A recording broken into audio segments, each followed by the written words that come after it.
बिस्मिल्लाहिर्रहमानिर्रहीम। अस्सलाम वालेकुम डियर स्टूडेंट्स।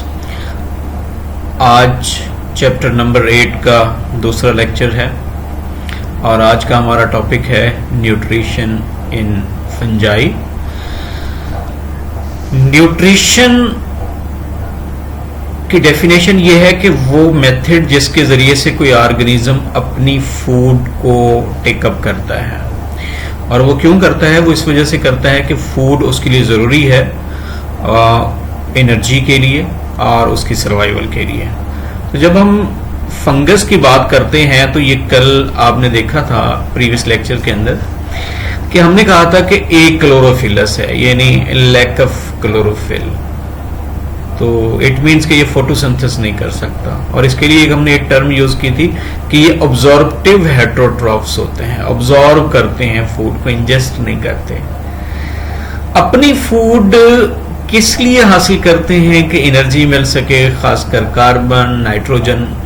ये डायरेक्ट ऑब्जॉर्प्शन करते हैं सराउंडिंग से, जहां इनको ऑर्गेनिक मैटर्स वगैरह मिलता है या किसी दूसरे ऑर्गेनिज्म से हासिल करते हैं। तो डिफरेंट मेथड हैं इनके फंगस के अंदर। तो फर्स्ट ऑफ ऑल जो पहला मेथड्स हम स्टडी करने के लिए जा रहे हैं वो है सेप्रोट्रॉफ या सेप्रोब्स।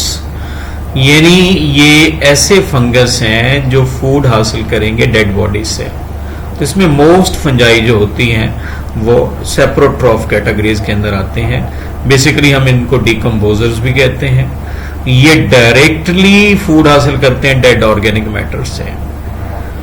अब इनके अंदर दो चीजें बड़ी इंपॉर्टेंट हैं।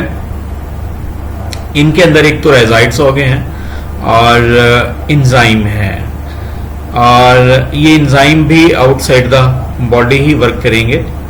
तो फर्स्ट ऑफ ऑल ये रेजाइड्स मॉडिफाइड हैफी होते हैं। ये एक तो फंगस बॉडी को सबस्ट्रेट के ऊपर या सबस्ट्रेटम के ऊपर क्या करते हैं, फिक्स रखते हैं, और रेजाइड साथ में क्या करते हैं, सीक्रेट करते हैं ये डाइजेस्टिव एंजाइम।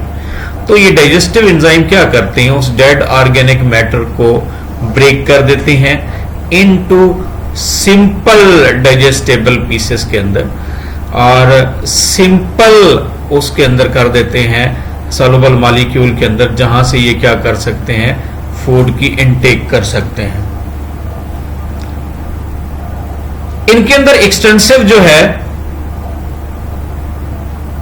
हाइफल सिस्टम और फास्ट ग्रोइंग हैफा, ये लार्ज सरफेस एरिया प्रोवाइड करता है ऑब्जर्वेशन के लिए। अब इस डायग्राम को देखें कि ये मॉडिफाइड हैफी है, ये एंजाइम सीक्रेट करते हैं, और ये कोई ऑर्गेनिक मैटर था, इनसॉल्युबल पॉलीमर्स थे, एक लार्ज मैक्रोमॉलिक्यूल था। तो एंजाइम्स ने इस लार्ज मैक्रोमॉलिक्यूल को सॉल्युबल यूनिट्स के अंदर, सिंपल यूनिट्स के अंदर क्या कर दिया, डिवाइड कर दिया।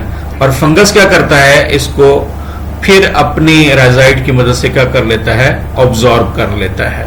तो ये साइकिल जो है उसके अंदर चलता रहता है, ऑब्जॉर्प्शन का भी, और इस तरीके से वो रिसाइकलिंग जो है वो भी करता रहता है।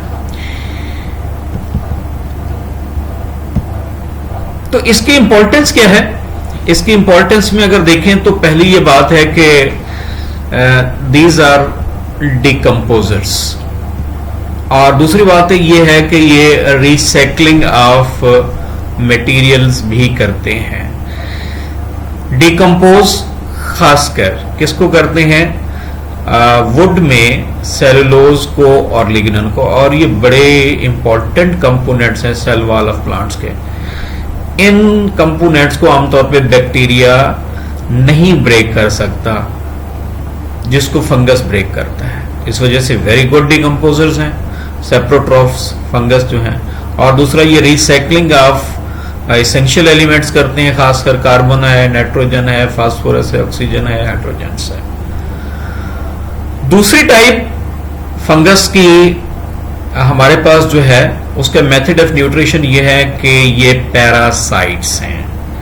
पैरा का मतलब होता है बी साइड, अलावा, यानी किसी दूसरे, अपने अलावा किसी दूसरे एनिमल से या प्लांट से या ऑर्गेनिज्म से, लिविंग होस्ट से इन्होंने क्या करनी है, फूड हासिल करनी है, लिविंग होस्ट से। तो इनके अंदर खासकर लिविंग होस्ट के ये साइटोप्लाज्म से फूड हासिल करते हैं, और साइटोप्लाज्म से फूड ऐसे हासिल करते हैं कि स्पेशल मॉडिफाइड हाइफल टिप्स होती हैं जिनको हम नाम देते हैं हस्टोरिया का। तो पैरासाइट्स की दो टाइप्स हो सकती हैं, ओब्लिगेट एंड फैकल्टेटिव।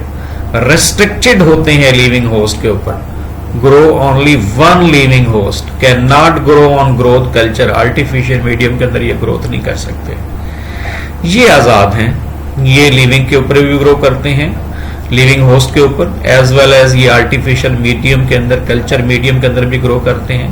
यानी जो चीजें ये लिविंग होस्ट से लेते हैं अगर वो आर्टिफिशियल मीडियम में प्रोवाइड कर दी जाए तो ये ग्रो कर सकते हैं, ये करते हैं।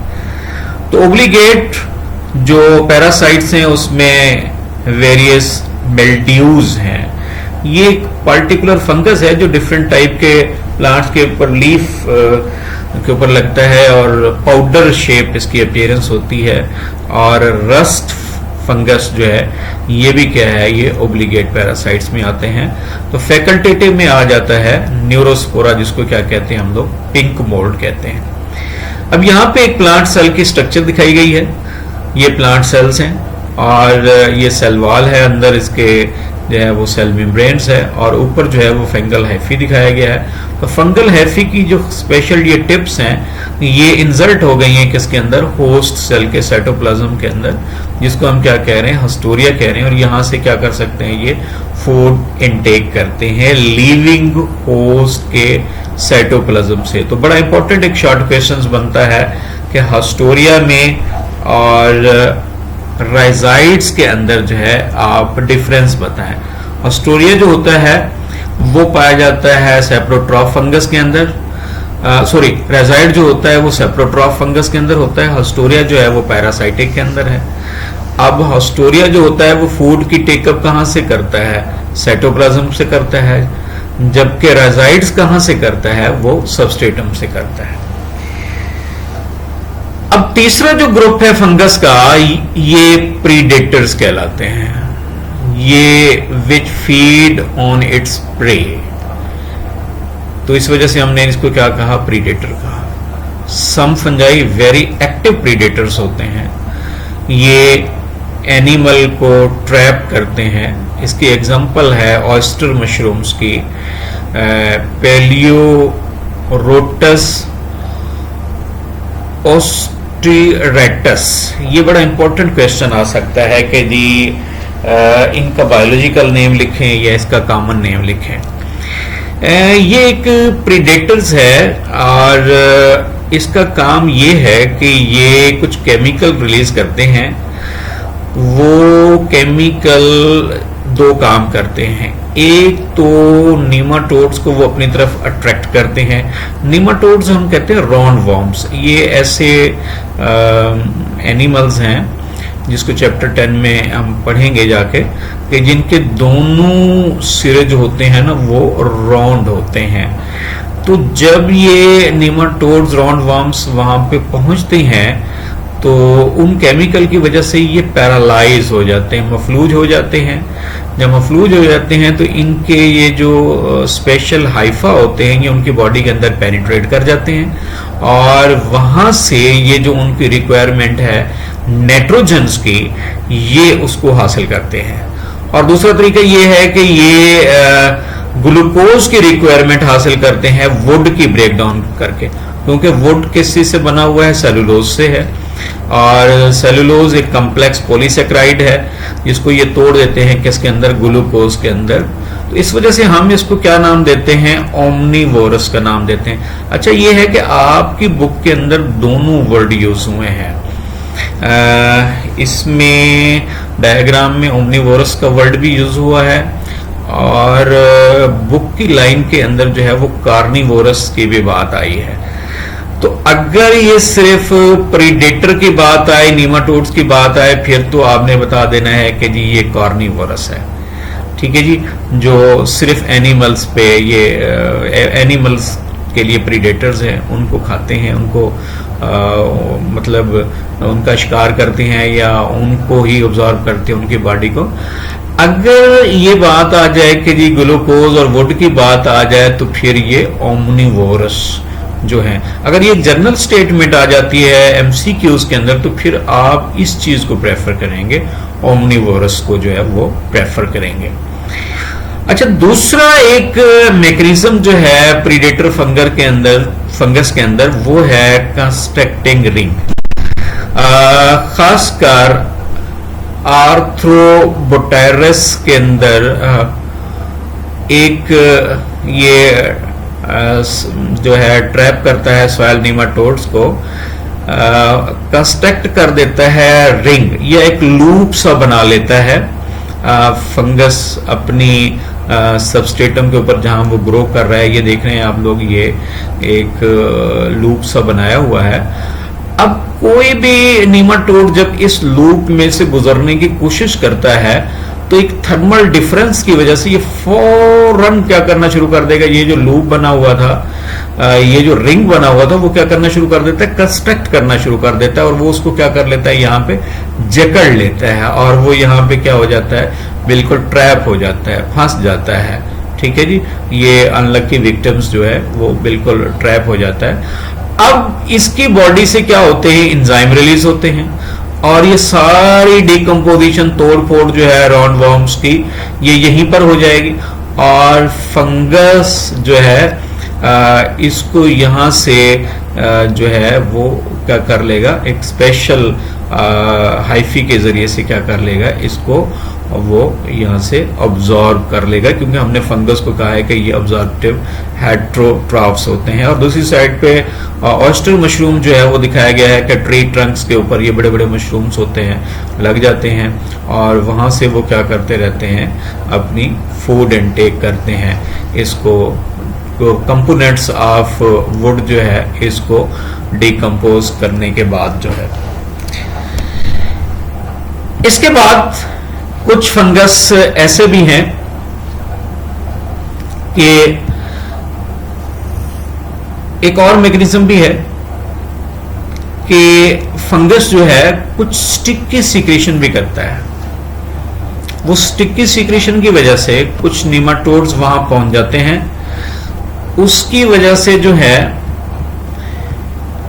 वो वहां जाके अटैच हो जाते हैं सॉइल सरफेस के ऊपर, और फंगस जो है वो एंजाइम खारिज करता है, और उनकी बॉडी क्या हो जाती है, डिकम्पोज हो जाती है। डिकम्पोजिंग के बाद जो है वो वहां से क्या कर लेता है, उसको अपनी बॉडी सरफेस से ऑब्जॉर्व कर लेता है। तो ये मैकेनिज्म थे किसके अंदर, प्रीडेटर फंगस के अंदर। एक तो ये था कि जी वो कुछ केमिकल रिलीज करके उनको पैरालाइज करते हैं, दूसरा ये था कि वो कॉन्स्ट्रक्टेड रिंग्स बनाते हैं, और तीसरा ये था कि कुछ स्टिकी सीक्रेशन करने के बाद जो है वो नीमाटोड्स को वहां पे क्या करवा लेते हैं, अटैच करवा लेते हैं, और वो जब वहां पे उसके साथ अटैच हो जाते हैं तो एंजाइम रिलीज करने के बाद उसको क्या कर देता है, डिकम्पोज कर लेता है। म्यूचुअलिज्म ये सिम्बियोसिस की एक ऐसी टाइप्स है कि एक ऐसी एसोसिएशंस है जिसके अंदर दोनों पार्टनर जो हैं वो बेनिफिट हासिल करते हैं। तो म्यूचुअलिज्म के फॉर्म में दो कैटेगरीज हमने यहां बनाई है, लाइकन और माइकोराइजा। लाइकन ये एसोसिएशन है फंगस की और एल्गी के दरमियान। मोस्टली फंगस की 4 क्लासेस हैं जिनको हमने पढ़ना है, ज़ाइगोमाइसीट, एस्कोमाइसीट, बेसिडियोमाइसीट एंड डिटेरोमाइसीट, इम्परफेक्ट फंजाई कहते हैं। तो ज्यादा मेंबर जो होते हैं लाइकन्स के अंदर वो एस्कोमाइसीट्स के हैं या इम्परफेक्ट फंजाई के हैं, फ्यू मेंबर जो हैं वो बेसिडियोमाइसीट्स के हैं। तो कम से कम जो है वो 15,000 स्पीसीज में से जो है वो 20 के करीब जो है वो बेसिडियोमाइसीट से जो है वो बिलोंग करते हैं।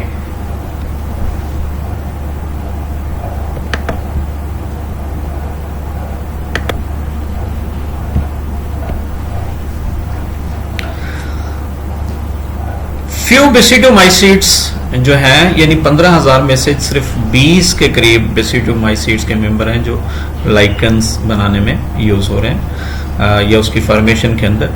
तो लाइकन में जो फोटो ऑटोट्रॉफ्स इस्तेमाल होते हैं, यानी एलजी है वो ग्रीन एलजी भी है और ब्लू ग्रीन एलजी भी है, जिसको हम क्या कहते हैं, साइनोबैक्टीरिया कहते हैं।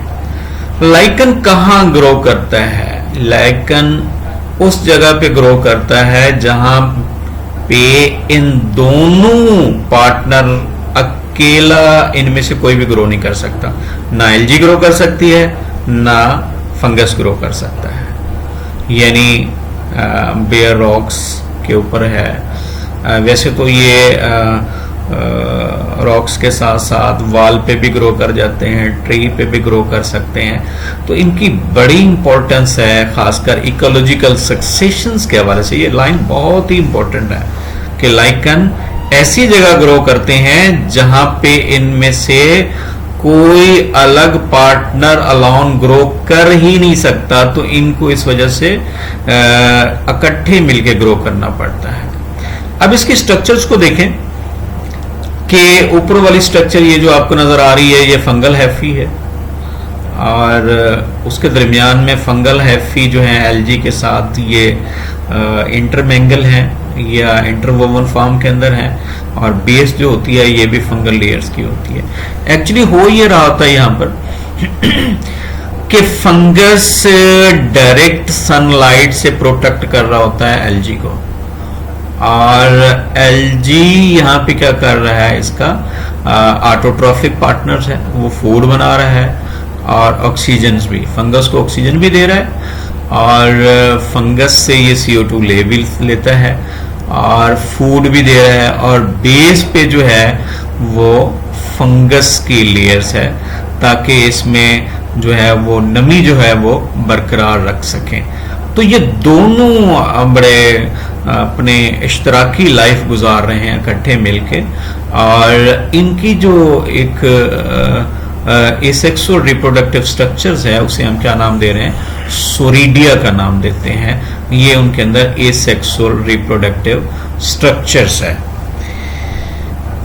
अब हम देखते हैं कि जी फर्दर इस चीज को आगे बढ़ाते हुए कि जी इसकी ग्रोथ फॉर्म कौन कौन सी हैं लाइकन के अंदर। ग्रोथ फॉर्म में इनकी 3 टाइप्स को, वैसे तो बहुत सारी टाइप्स हैं लेकिन जो हमारे सिलेबस में है वो 3 टाइप्स हैं जिसको हमने स्टडी करना है।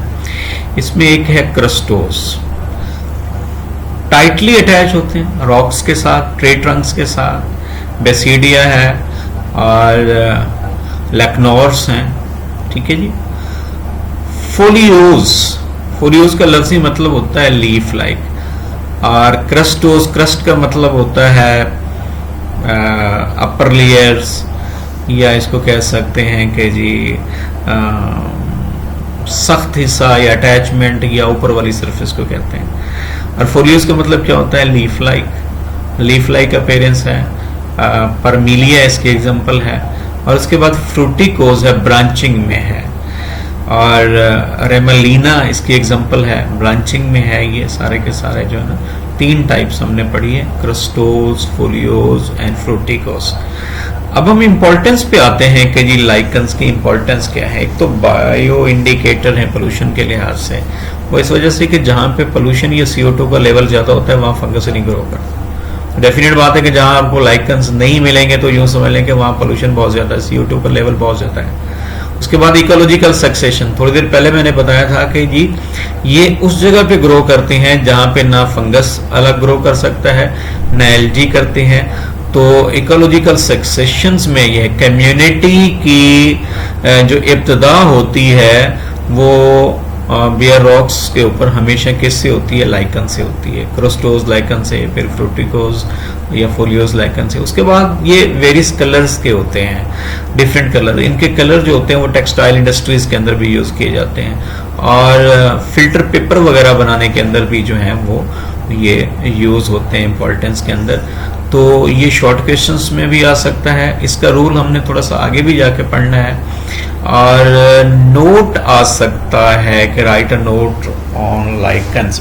जैसे वेरी इंपॉर्टेंट क्वेश्चंस है बेटा न्यूट्रिशन एंड फंगस के अंदर।